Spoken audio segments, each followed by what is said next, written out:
Wait. Before we start, just want to make sure we're clear here. While this podcast talks about sobriety, mental health, and addiction, it is not meant to replace professional medical advice.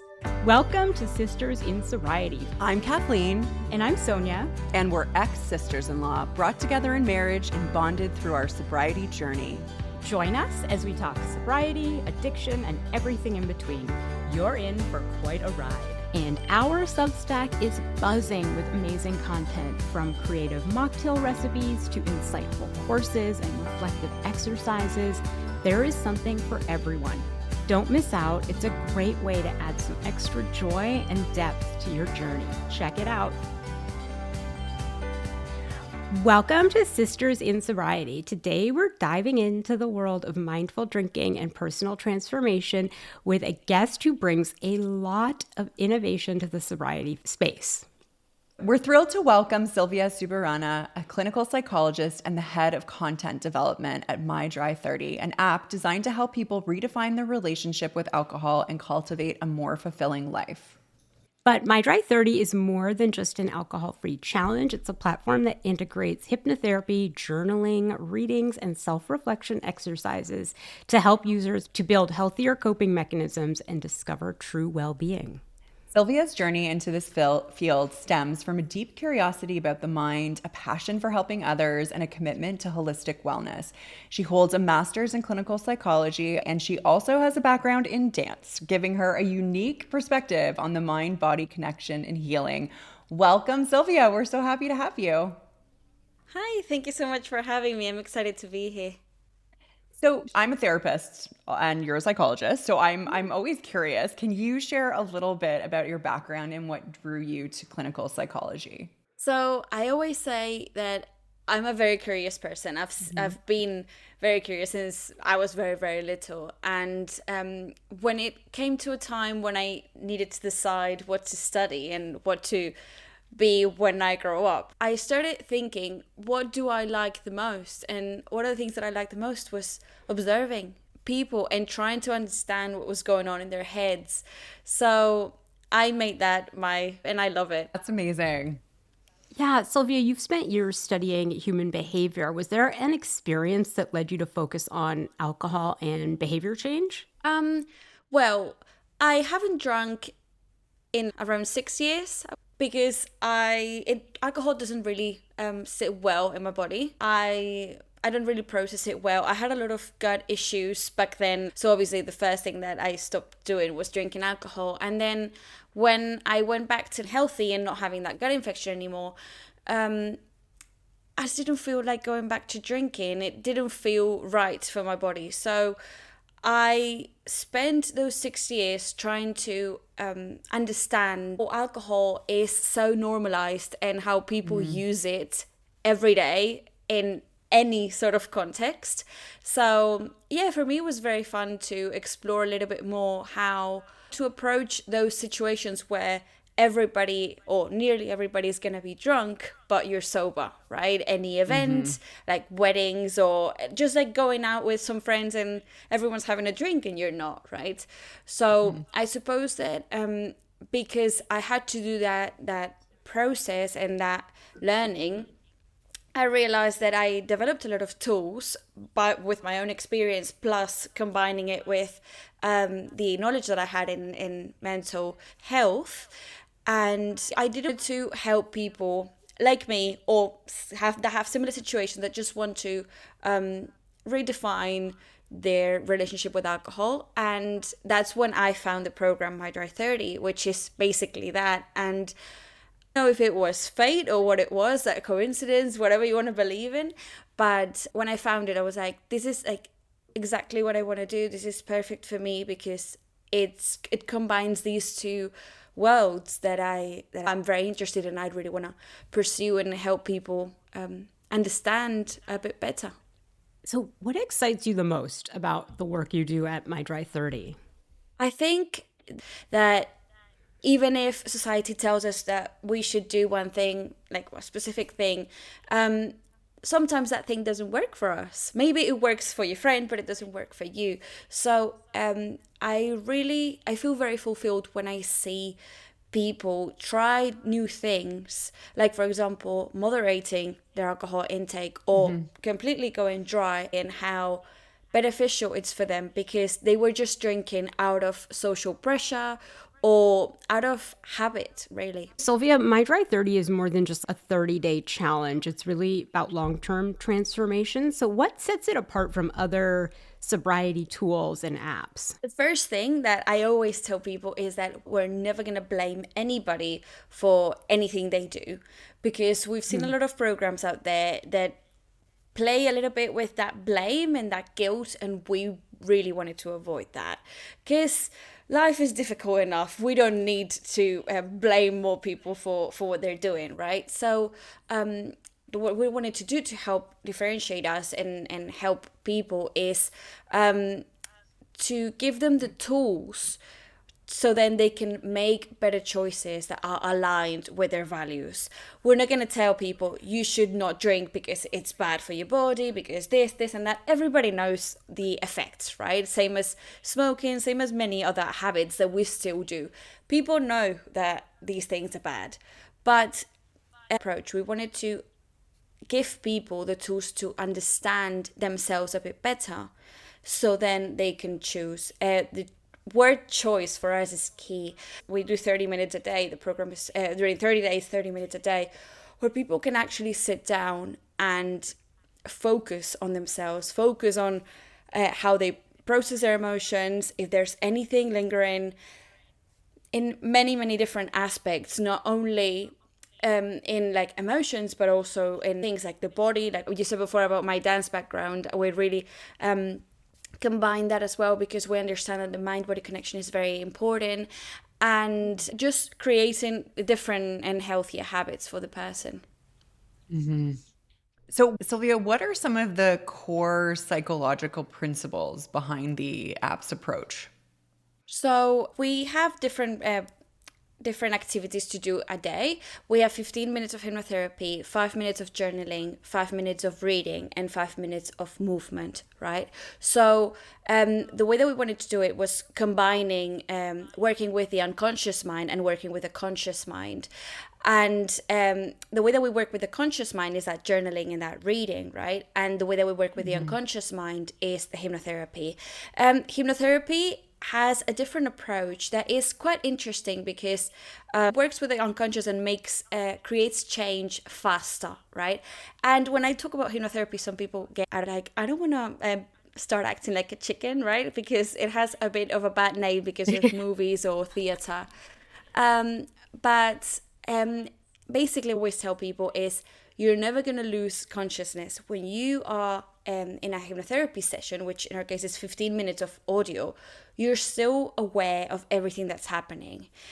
The only thing is that you are going into a very, very deep state of relaxation where all the worries and all the problems that are around your mind just dial down.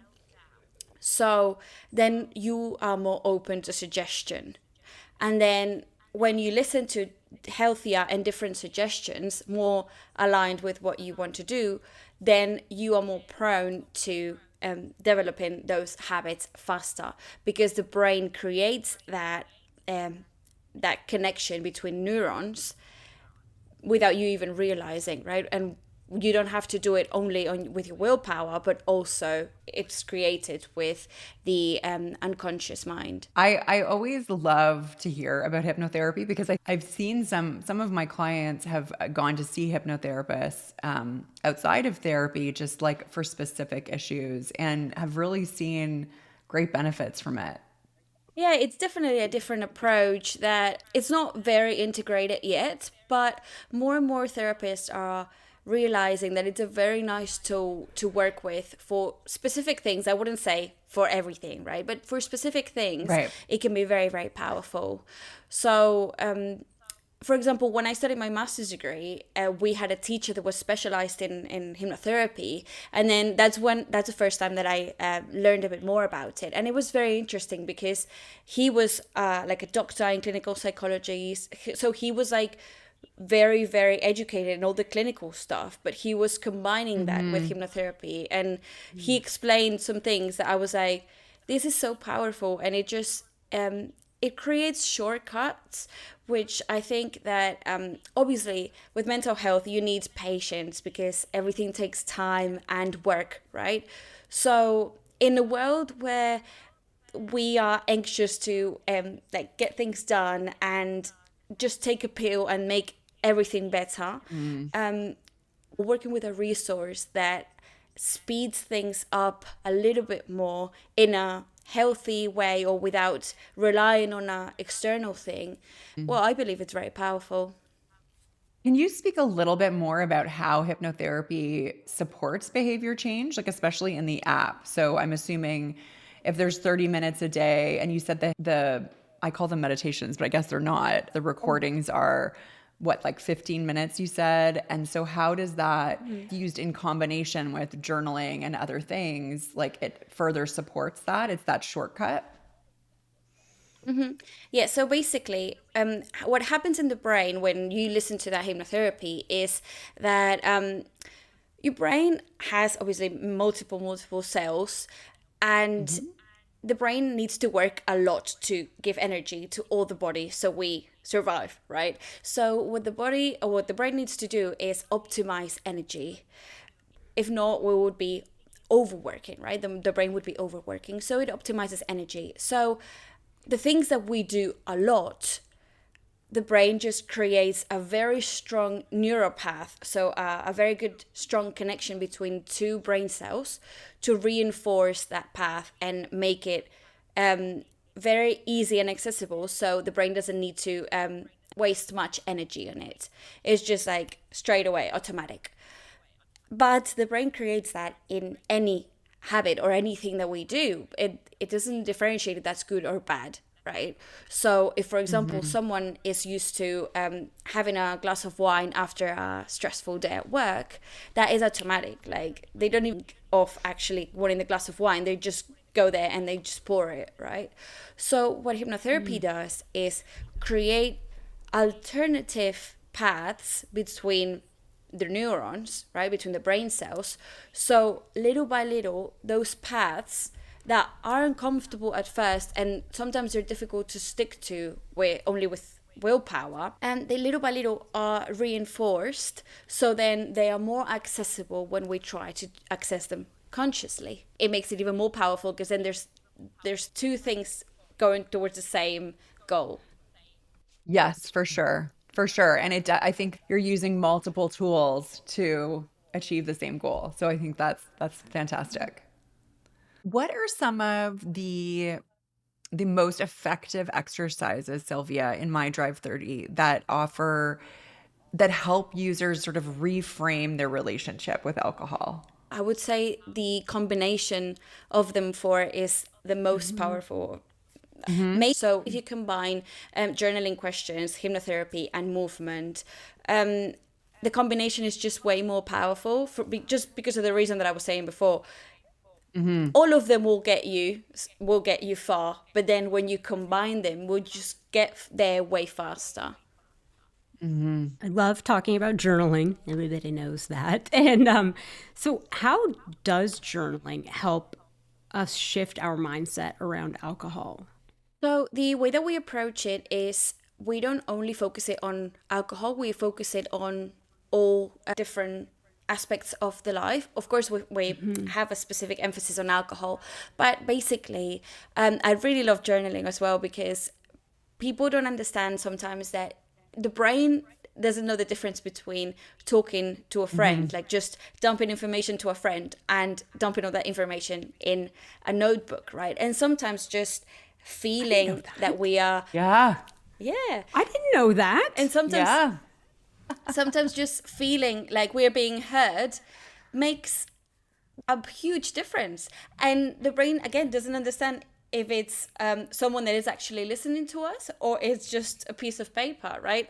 And the good thing of the piece of paper is that it will never judge you. Talking to friends is wonderful, but at the same time combining it with journaling is, for me, is amazing. It's an amazing tool because you can go deep in a lot of things that maybe you're afraid to say out loud. You just write them down and you can explore a little bit more, and you know that there's no judgment, nobody's gonna know, right? So there's that extra privacy that can allow you to dig a bit deeper. For sure. What are some of the challenges that people face in their first 30 days without alcohol? So, what people struggle the most is urges, and the way that we approach them from My Dry 30 is with, again, zero judgment. And we've had people that during the first week they've had a drink and then they were like, I just like ruined it, and we're like, no, no, no, no, no, you're fine, just continue, because even if you continue, you're going to see the benefits, right? So again, instead of playing with that blame that can come with the aftermath of having an urge, right, and actually drinking, we just don't want to pursue that blame. And the way that a lot of people describe it is that with hypnotherapy, maybe the first days they do feel the urges, but after the first week, they stop feeling the urges, or they're not as strong. So again, that's a very good tool to use, because people that don't use hypnotherapy, normally it takes longer for them to stop feeling these strong urges. Yeah, that makes sense. Something I've been thinking about a lot is, how do you help people shift their mindset from one of deprivation to one of empowerment or abundance? So, do you have an exercise that helps with that? Because I find that that's one of I'm working on it, but still there is an idea that I am not allowed to drink, if that makes sense, instead of, wow, what a gift that I don't drink. It is very tricky to help people do that without actually being able to explain that to them or to have a conversation. So we try to have that approach through the app, focusing on everything that they gain. We look for things that they gain, and a lot of people don't realize many of the benefits or things that are gonna happen if they stop drinking or if they reduce their drinking.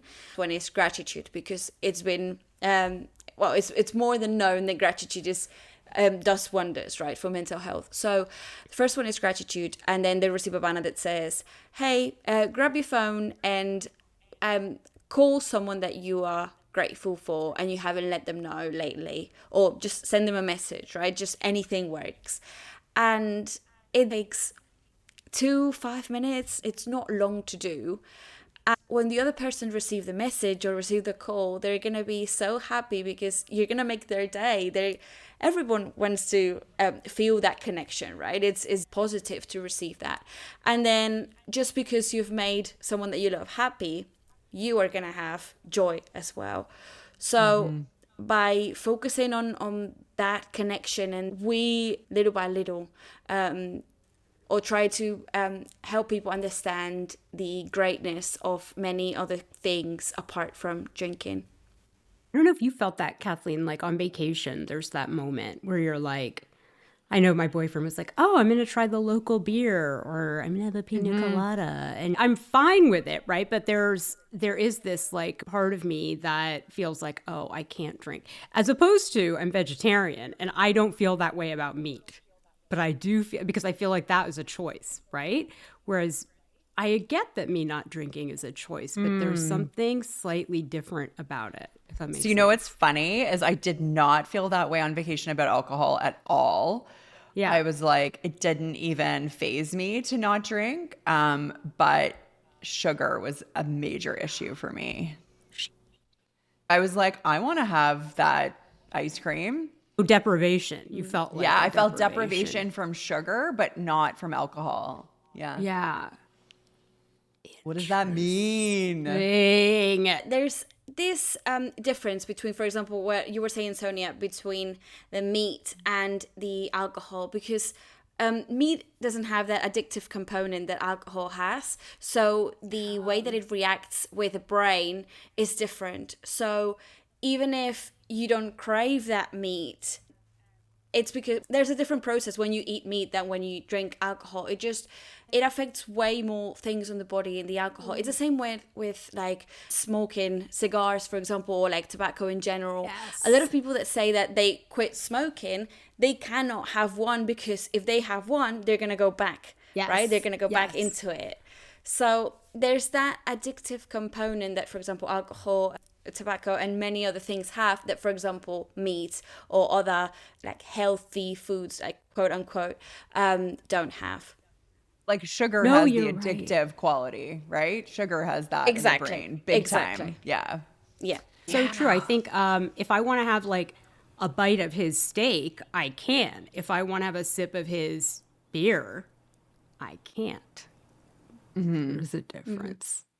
I do see that. Okay, moving on. How does movement and body awareness support emotional processing in sobriety? That's a very good question. I think we don't realize how much the body is involved in everything, really. Like, we always treat the mind as if it was something completely separate from the body. And for example, when I was talking about my gut issues, they were created by my stress, right? And I was not dealing with that stress. I was not focusing on that stress. I was just like dismissing it. And then eventually, when you dismiss it all the time, the body needs to tell you, needs to scream somehow. And that's when my gut got sick, because it was like, if you're not gonna take care of the signals that we're sending you, we're gonna make it bigger until you can actually not eat properly, or you can like not live properly. So you address this, right? And for me, obviously, I lived that, and it was very strong for me to see that, because I was like, that's literally my body screaming, and I could feel it. And when I went to the doctor and I treated that, I remember perfectly, my doctor said, I can give you the antibiotics that you need, you can do the diet, you can be the perfect patient, and you'll be all right in 3 months. But if you don't treat that anxiety and that stress that you were having, we're going to see each other again in less than a year. And well, I went back 1 year after, and I did the treatment again. And then I was like, okay, no, like this cannot happen, because I cannot have antibiotics every single year. That's really bad for the body. So that's when I was like, okay, I really need to focus on dealing with that and understanding my stress and working with that and giving it some space to just express itself, right? Not suppress it. So that body-mind connection, it happened to me, but it's happened to many, many, many different people. And I see it every day, where people just dismiss those symptoms, and then eventually it just becomes big. Actually, a lot of researchers think that stress has a lot of influence in cancer as well, unfortunately. So the more stressed that we are, the more chances we have. It's not like if you're stressed, you're going to have cancer, but there's more chances of it happening, because in the end, stress just stresses all systems in the body, like for example, the digestive system, the reproductive system. So the body cannot work properly. So focusing on what's going on, both in the mind and the body, for me, it's way more powerful. Is again addressing one thing from two different ways, and the movement videos that we have are to release the tension, for example, in the hips and areas that store a lot of emotions and even trauma sometimes. So by just creating that movement and that space for them, the body relaxes, and then because the body is relaxed, the mind receives those signals of relaxation. Right? If the body is tense, then the mind will be tense, because it receives like tension signals from the body. It also, stress causes lots of inflammation, right? So Yes. that's also, I mean, cancer's linked to inflammation. Many cancers, not all cancer, but some cancers are linked to inflammation. So one of the key things about stress that I find really interesting is you can't eliminate all stress from your life, but it's perceived stress. So one person will experience a stress from a situation and another person won't. So really having those healthy coping mechanisms to handle stress. So what What are some of the healthy coping mechanisms that you would recommend for handling stress and emotions? I know movement, it sounds like one of them, but what else? Grounding techniques and breath work for me has made such a difference to actually stop and say, okay, I'm not going to live on autopilot. I'm going to sit down and actually take accountability of what's happening and understand where these emotions are coming from and sit with that because it can be uncomfortable sometimes.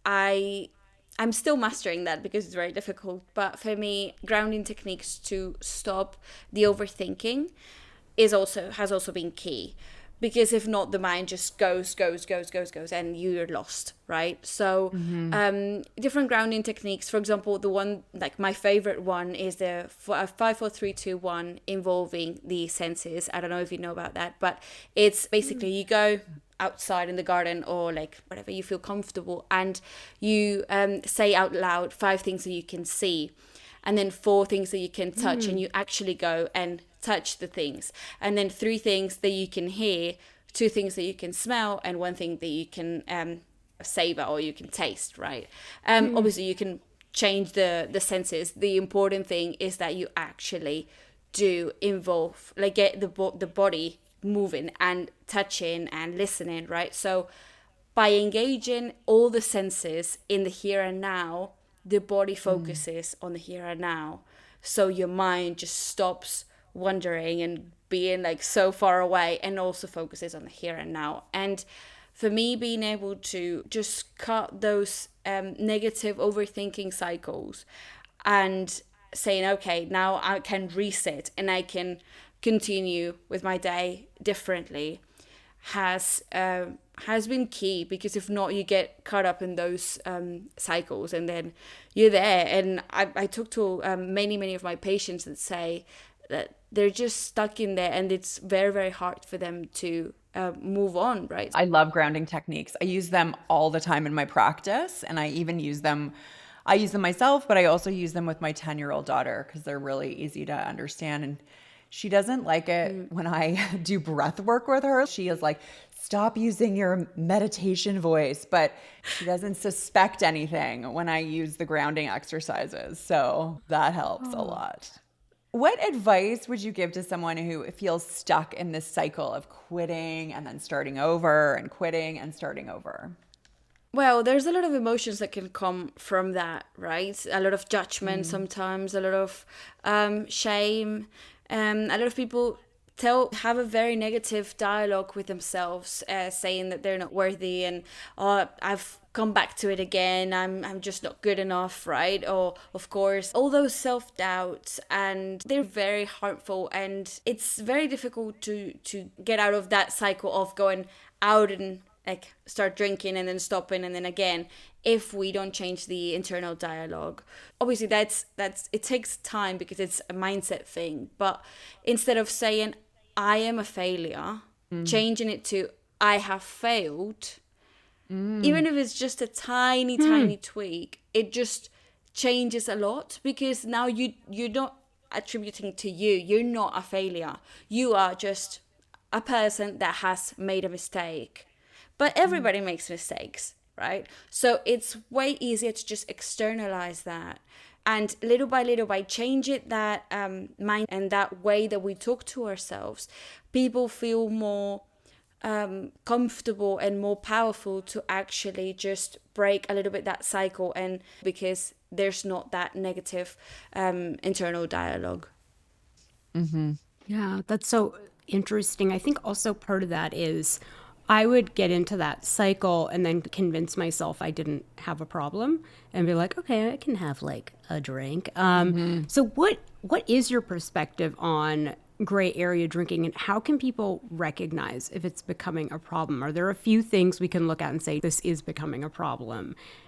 Gray area drinking, or like people that pursue moderation, it's tricky. It can be very tricky because it really depends on everyone's situation and everyone's way of doing it. And it also, one same person that is able to drink just one drink once in a while, something happens in their lives and then it completely changes and then they drink way more, right? So I think that with gray area drinking is way more difficult than actual sobriety, because when you pursue sobriety, you're like, okay, alcohol is out of the picture, that's it, and you don't even think about any possibility, right? With gray area drinking or moderation, I always tell people, you need to check on yourself frequently. You need to check if your choices are still aligned with what you want to do, because it's very easy to just slip up and go back to drinking way more or to old habits, right? So they need to be very persistent in those check-ins with themselves, especially when something big in their life happens, loss or any big change, right?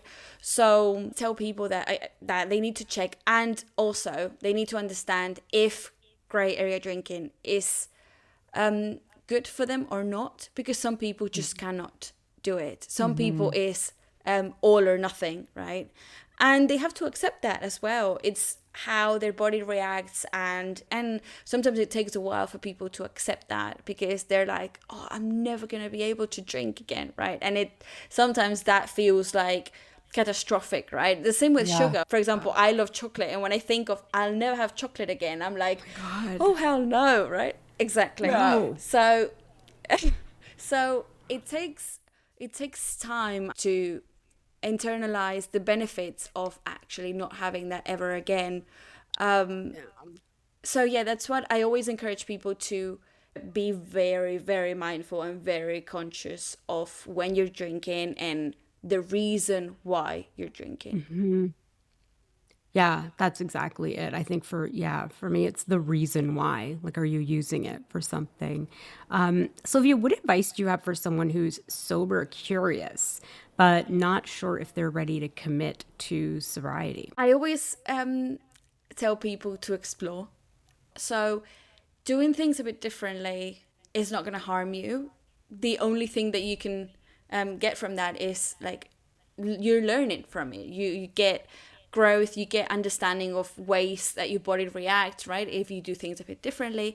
So I just encourage people to try different things and think of different scenarios. Thinking of different scenarios can actually help people understand that sometimes it's not as big of a deal as we think it is. So what is next for My Dry 30? So there's the 30 days right now, and then we want to work on 2 paths. One that is full sobriety and one that is sober curiousness or moderation. We call it moderation, right? So it will be 60 days each, where all the exercises will be specific to each path, right? So people can do the program for 90 days, which we believe it's way more powerful. The changes go way further if it's for 90 days than if it's for 30, right? 30 is already a very good start because you learn a lot of things in 30 days. But when you think of creating a habit, sometimes it takes longer than that. Some people think that it's 21 days. That is an old study. It's outdated. That is false, everyone. That is false. It annoys me so much, Silvia. This is like a big pet peeve of mine. I know, yeah, mine too. This. Like, I hate it. Oh my gosh, I can't even handle it. Like every week I'm seeing some influencer being like, if you just do this for 21 days, the habit, and I'm like, no, that is wrong. It's very outdated. I always tell people it can take 21 days, but it can also take a year. So yeah, you don't really know until you try. You don't really know how long it's going to take. And so 30 days is a good start, but at the same time, we know that 90 days is more powerful, right? So we would like to offer that in the future to help people just continue in that path. So after 90 days, it's still not 6 months or a year, but it's a lot already for people to just continue in that path. Well, thank you so much for joining us. It's been very informative. And so thank you. Thank you for coming on. And you're in Australia right now, so it is nighttime for you. So thank you for making the time, Silvia. Yeah, thank you for having me. It's been a pleasure. And thank you all for listening to Sisters in Sobriety, and we will see you next week. This was Sisters in Sobriety. Thank you for listening and being with us today. If you want to learn more about sobriety and meet your community, find us at sistersinsobriety.substack.com. Are you a sister in sobriety? Then reach out on social media. We'd love to hear from you. If you're feeling generous, leave us 5 stars and a review and follow us wherever you listen. You'll never miss an episode. Until next time.